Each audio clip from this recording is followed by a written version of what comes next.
دوستو یہ کہانی ہے ایک لڑکے کی۔ ایک لڑکا تھا جس کو شکر کھانے کی بری عادت تھی۔ وہ بس دن رات شکر ہی کھایا کرتا تھا اور اس کے شکر کھانے کی وجہ سے اس کی ماں پریشان رہتی تھی۔ تو اگر کوئی چیز زیادہ ہو جائے تو اس کے بھی سائیڈ ایفیکٹ ہوتے ہیں، تو اس بات کو لے کر اس کی ماں پریشان رہتی تھی اور اسے بار بار شکر نہ کھانے کے لیے منع کرتی تھی۔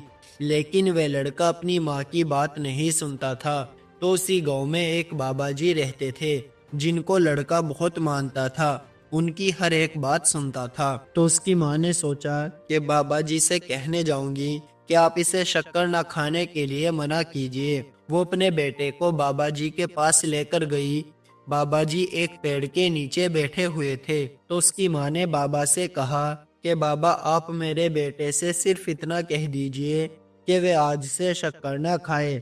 بابا نے اس عورت سے کہا کہ یہ بات میں تمہارے بیٹے سے اگلے ہفتے کہوں گا، تم اپنے بیٹے کو اگلے ہفتے میرے پاس لے کر آنا۔ وہ اپنے بیٹے کو لے کر اپنے گھر چلی گئی۔ پورا ایک ہفتہ گزرنے کے بعد وہ پھر سے اپنے بیٹے کو بابا کے پاس لے کر آئی۔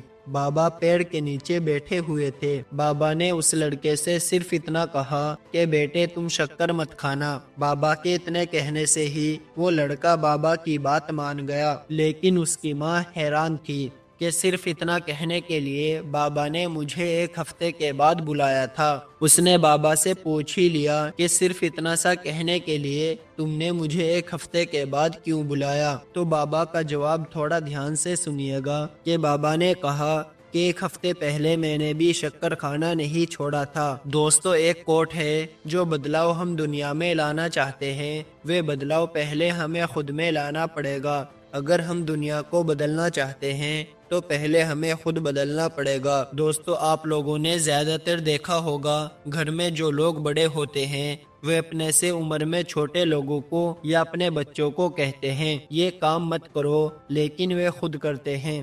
تو سوچو ان کی باتوں کا بچوں پر کیا اثر پڑے گا۔